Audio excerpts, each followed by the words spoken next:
Oke, di video kali ini saya ingin membahas mengenai statistik data dari total harga pemain ya di satu tim, dan saya akan ambil terakhir di 1 April sampai sekarang ya tanggal 13 Mei 2022. Jadi artinya apakah ada kenaikan atau justru ada penurunan di total harga pemain di tim kesayangan kalian.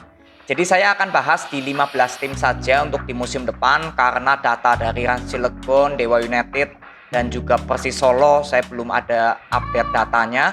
Jadi sementara saya bacakan dari 15 tim saja yang akan berlaga di Liga 1 di musim depan. Kita langsung bacakan urutannya aja dari peringkat ke-15 sampai peringkat pertama. Kita langsung lihat di sini. Di peringkat ke-15 ada nama Persikabo Bogor. Persikabo Bogor di 1 April ini mempunyai total harga pemain 3,49 miliar ya. Dan untuk saat ini justru ada penurunan menjadi 1,98 miliar. Artinya ada pengurangan 43,3%. Ya, artinya ini hampir setengahnya pemain yang harganya mahal justru pindah ya, atau tidak ada di dalam skuad Persikabo Bogor. Jadi ini untuk data dari Persikabo Bogor, apakah di musim depan bisa mendatangkan kenaikan persentase ya untuk di total pemain di dalam tim Persikabo Bogor, pemain-pemainnya. Lalu di peringkat ke-14 ada nama Persita Tangerang di tanggal 1 April memiliki harga skuad 3,6 miliar, tapi justru saat ini berkurang menjadi 2M. Artinya ada pengurangan persentase sebesar 44,4%. Ya, jadi ini banyak skuad yang pemain bintangnya mungkin pindah ya, dan belum mendatangkan pemain yang sesuai harga value-nya. Lalu di peringkat ke-13 ada nama PSM Makassar. Ini di terakhir di 1 April memiliki kedalaman skuad sebesar 3,56 miliar. Dan saat ini berkurang menjadi 2,34 M. Artinya ada pengurangan 34,4 persentase untuk total harga pemain di skuad PSM Makassar. Jadi kita masih tunggu apakah PSM Makassar bisa minimal menaikkan ya jumlah persentase kedalaman skuadnya. Lalu di peringkat ke-12 ada nama PSS Sleman. Terakhir di 1 April memiliki skuad seharga 3,53 miliar. Dan untuk saat ini justru ada pengurangan menjadi 2,45 M. Artinya ada pengurangan sebesar 30,5%. Jadi tinggal kita tunggu, karena PSM Makassar sudah saya sering bahas apakah akan mendatangkan pemain-pemain yang berbintang untuk menaikkan presentasenya ya untuk di kedalaman harga pemain PSS Sleman. Lalu di peringkat ke-11 ada nama Bayangkara. Ini Bayangkara kita tahu kemarin di peringkat ketiga karena memiliki kedalaman skuad sebesar 4,28 M. Tapi justru ini ada pengurangan menjadi 2,8 miliar. Artinya ada pengurangan persentase sebesar 34,5%. Ya, jadi ini Bayangkara banyak kehilangan pemain pentingnya. Jadi kita masih tunggu apakah Bayangkara bisa menaikkan persentasenya untuk harga pemain di kedalaman skuad Bayangkara. Lalu di peringkat ke-10 ada nama Persebaya Surabaya. Di terakhir di 1 April memiliki kedalaman skuad sebesar 4,85 M. Tapi justru untuk saat ini justru ada penurunan ya, jadi 3,28 M.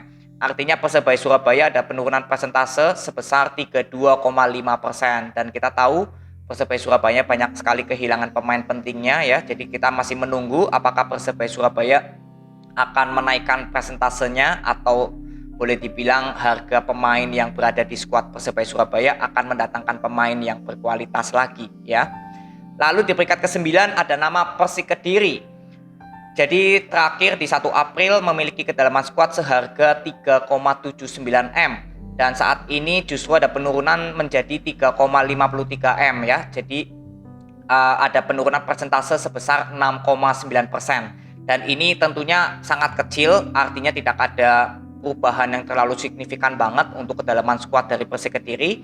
Jadi jika Persik Kediri nanti bisa mendatangkan pemain yang harga value-nya lebih mahal, artinya persentasenya akan naik.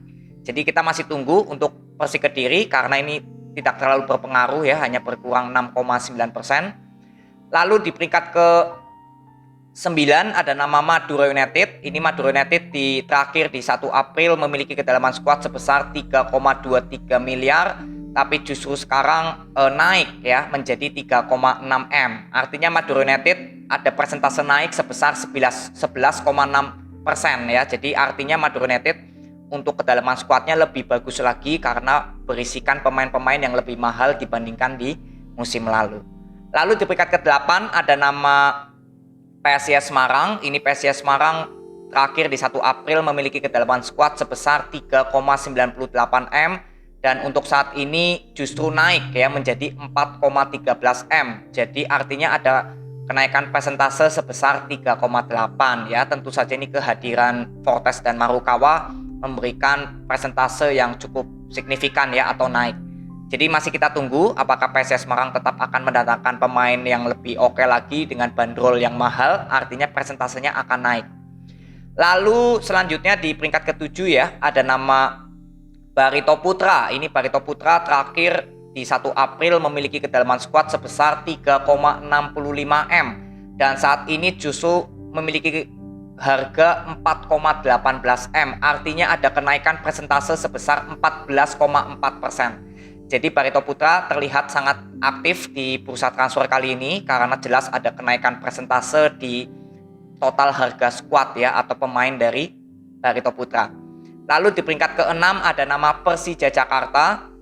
Ini Persija Jakarta terakhir di 1 April memiliki kedalaman skuad sebesar 4,76 miliar.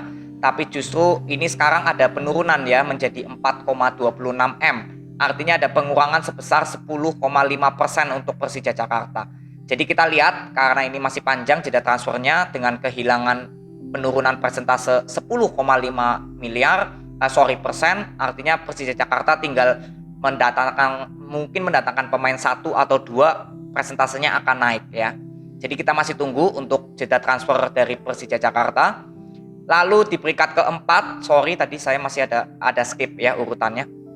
Di peringkat ke-4 ada nama Arema Malang. Ini Arema Malang saat ini memiliki kedalaman skuad terakhir di 1 April 4,03 miliar dan saat ini justru ada kenaikan menjadi 4,38 M. Artinya persentasenya naik sebesar 8,7% dan kita tahu Arema Malang sangat aktif mendatangkan pemain-pemain barunya ya.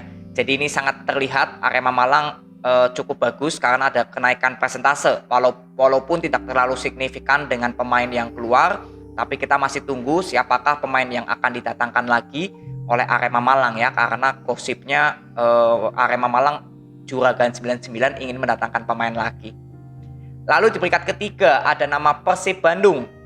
Terakhir memiliki value sebesar 5,43 M terakhir ya di 1 April dan saat ini justru ada penurunan sebesar 4,9 miliar ya, artinya ada persentase yang turun sebesar 9,7%. Dan ini saya lihat mungkin kehilangan Ardi Idrus, Rashid, mungkin juga ada Bruno ya tambahan value. Jadi tentunya sangat wajar jika Persib Bandung ada penurunan persentase, tapi kita masih menunggu apakah Persib Bandung akan mendatangkan pemain lagi ya. Mungkin kalau mendatangkan pemain 1 presentasenya akan ya seimbang ya atau sama seperti terakhir di 1 April.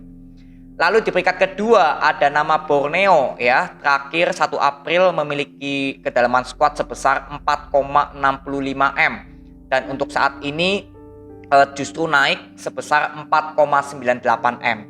Artinya ada kenaikan persentase sebesar 7,0% ya dan ini Borneo tentunya boleh dibilang skuad untuk di musim depan dengan musim kemarin tetap boleh dibilang sama ya walaupun ada kenaikan 7%, tapi kita masih menunggu apakah Borneo gosipnya juga akan mendatangkan pemain baru lagi ya. Jadi kita masih nunggu dari Borneo, ini cukup luar biasa keseriusan Borneo ya untuk di musim depan. Lalu di peringkat pertama ada nama Bali United. Ini terakhir di 1 April memiliki kedalaman skuad sebesar 5 M.